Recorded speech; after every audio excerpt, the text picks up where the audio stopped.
আমাৰ Sivasagar civil হস্পিটেলখন Sivasagar civil হস্পিটেলৰ এটা বাতৰিয়ে অতি মৰ্মাহত কৰি আছে, অতি উদ্বিগ্ন কৰিছে, অতি শংকিত কৰিছে শিৱসাগৰৰ মানুহক। আৰু শিৱসাগৰৰ মানুহ হিচাপে মোৰ বিধায়ক হিচাপে মোকো অতি শংকিত কৰিছে, অতি লজ্জিতও কৰিছে যে শিৱসাগৰৰ জয়সাগৰ চিভিল হস্পিটেলত সঘনে কাৰেণ্ট নাথাকে, বিদ্যুৎ নাথাকে, আৰু বিদ্যুৎ নথকাৰ কাৰণে চিকিৎসা কেতিয়াবা মমৰ পোহৰত কৰিবলগীয়া পৰিস্থিতিৰ সৃষ্টি হৈছে। আচলতে শিৱসাগৰ চিভিল হস্পিটেলৰ বিল্ডিংটো ইমান পুৰণি আৰু ইমান ভাগি ছিগি গৈছে, আৰু তাৰ ইলেক্ট্ৰিফিকেশ্যনখিনিও ইমান পুৰণি যে মাজে মাজে অনবৰতে সেই ঘটনাটো ঘটি থাকে যে ইলেক্ট্ৰিচিটি ডিপাৰ্টমেণ্টেও কেতিয়াবা লোডশ্বেডিং কৰে আৰু বাৰম্বাৰ আমাৰ বিভিন্ন ফেজত বেয়াও হৈ যায়। সেইকাৰণে মই স্বাস্থ্যমন্ত্ৰী কেশৱ মহন্ত ডাঙৰীয়াক আমাৰ বিল্ডিঙৰ সম্পূৰ্ণ ৰিন'ভেশ্যনৰ কাৰণে স্মাৰকপত্ৰ প্ৰদান কৰিছিলোঁ, বিল্ডিংকেইটা নতুনকৈ বনাবৰ কাৰণে স্মাৰকপত্ৰ দিছিলোঁ, আৰু লগতে আমি ইলেক্ট্ৰিফিকেশ্যন নতুনকৈ কৰিবৰ কাৰণেও সেই সময়ত কেশৱ মহন্ত ডাঙৰীয়াক অনুৰোধ কৰিছিলোঁ।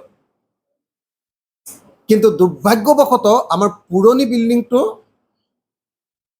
দিবৰ কাৰণে কোনো ব্যৱস্থা গ্ৰহণ নকৰিলে। কিন্তু কেশৱ মহন্ত ডাঙৰীয়াই এটা কাম কৰি থৈ গ'ল চিভিলখনৰ কাৰণে, সেইটো হ'ল মই বাৰম্বাৰ লাগি থকাৰ পাছত কেশৱ মহন্ত ডাঙৰীয়াই আমাৰ চিভিল হস্পিটেলৰ কাৰণে এটা নতুন বিল্ডিং 23,75,00,000 টকা ক্ৰিটিকেল কেয়াৰ ইউনিট বুলি, CCU বা CCB ক্ৰিটিকেল কেয়াৰ বিল্ডিং বুলি 23,75,00,000 টকাৰ এটা চেংচন কৰি থৈ গ'ল। আৰু এতিয়া নতুন বিল্ডিংটোৰ কাৰণে ইতিমধ্যে টেণ্ডাৰিং হৈছে। এতিয়ালৈকে ঠিকাদাৰক কাম দিব পৰা হোৱা নাই, মাজতে নিৰ্বাচন গ'ল কাৰণে নিৰ্বাচনৰ আগত আমি টেণ্ডাৰিং কৰাই দিলোঁ বহুত লাগি ভাগি, কিন্তু এতিয়ালৈকে ঠিকাদাৰক কাম দিব পৰা হোৱা নাই। কিন্তু অচিৰে নতুন বিল্ডিং এটা হ'ব, সেইটো কিন্তু ক্ৰিটিকেল কেয়াৰ বিল্ডিং। কিন্তু দুৰ্ভাগ্যৰ বিষয়, চিভিল হস্পিটেল এখনত যেতিয়া যিটো কেঞ্চাৰ চিকিৎসা হ'ব লাগে তাৰ ব্যৱস্থা কৰা নাই।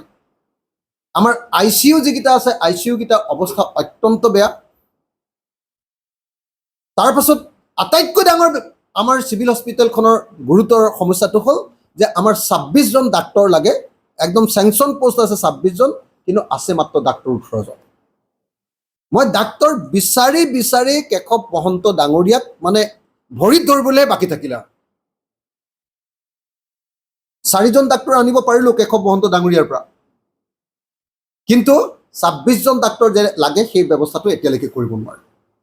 গতিকে চিভিল হস্পিটেলৰ ছাৰ্ভিচটো আমি আশা কৰা মতে উন্নত নহয়। এতিয়া নতুন স্বাস্থ্যমন্ত্ৰী আহিছে, অসমৰ মুখ্যমন্ত্ৰী এতিয়া স্বাস্থ্যমন্ত্ৰী। বানপানী যোৱাৰ লগে লগে এইবাৰ গুৱাহাটীলৈ গ'লেই, মই যোৱা 2 তাৰিখৰ পৰাই শিৱসাগৰতে আছোঁ। এইবাৰ যোৱা 2 তাৰিখ আপোনাৰ আগৰ মাহৰ 2 তাৰিখ, একদম ইলেকশ্যনৰ ৰিজাল্ট দিয়াৰ 2 তাৰিখৰ পৰা মই শিৱসাগৰতে আছোঁ। শিৱসাগৰৰ পৰাই ইয়াতে ঘূৰি আছোঁ, গুৱাহাটীলৈ যোৱাই নাই। নিশ্চিতভাৱে অসমৰ মুখ্যমন্ত্ৰীক সাক্ষাৎ কৰি আমি শিৱসাগৰ চিভিল হস্পিটেলখনৰ এই দুৰৱস্থাৰ কথা জনাম। আৰু তেখেতে জানেই, নিজে আগত স্বাস্থ্যমন্ত্ৰী আছিলে। আৰু এইটো বৰ দুৰ্ভাগ্যজনক কথা যে অসমৰ স্বাস্থ্যমন্ত্ৰী 10 বছৰমান তেখেত আছিলে, কিন্তু অসমৰ কোনো চিভিল হস্পিটেলৰ ইনফ্ৰাষ্ট্ৰাকচাৰ হিমন্ত বিশ্ব শৰ্মাৰ দিনতো বৃদ্ধি কৰিব নোৱাৰিলে, ডাক্তৰৰ পৰিমাণো বৃদ্ধি কৰিব নোৱাৰিলে, আৰু ছাৰ্ভিচো উন্নত কৰিব নোৱাৰিলে। হিমন্ত বিশ্ব শৰ্মাৰ দিনত গোটেই অসমৰ গোটেই চিভিল হস্পিটেলবিলাক কুঁৱলী গ'ল, তেওঁ যেতিয়া স্বাস্থ্যমন্ত্ৰী আছিলে। তাৰপিছত কেশৱ মহন্তৰ দিনততো তাতকৈও বেয়া হৈ গুচি গ'ল। আৰু এতিয়া আকৌ স্বাস্থ্য বিভাগটো হিমন্ত বিশ্ব শৰ্মা ডাঙৰীয়াই লৈছে। গতিকে আমি দাবী হ'ল যে অচিৰে চিভিল হস্পিটেলৰ যিটো পুৰণি বিল্ডিং আছে সেইটো মেৰামতি কৰি, তাৰ কাৰণে এটা ফাণ্ড দি, তাৰ ইলেক্ট্ৰিফিকেশ্যনখিনি নতুন কৰি, আৰু ICUখিনি আমাক সম্পূৰ্ণ কৰি দিয়াৰ ব্যৱস্থা কৰিব লাগে, নাম্বাৰ 1। নাম্বাৰ 2, আটাইতকৈ ডাঙৰ কথাটো হ'ল যে ডাক্তৰ নতুনকৈ দিয়াৰ ব্যৱস্থা গ্ৰহণ কৰিব লাগে। অত্যন্ত কম ডাক্তৰে আমাৰ চিভিল হস্পিটেলখন চলি আছে। কৰ্মচাৰী, নাৰ্ছকে ধৰি সকলো কৰ্মচাৰীৰ পৰিমাণ কম, গতিকে সেইটো বৃদ্ধি কৰিব লাগে।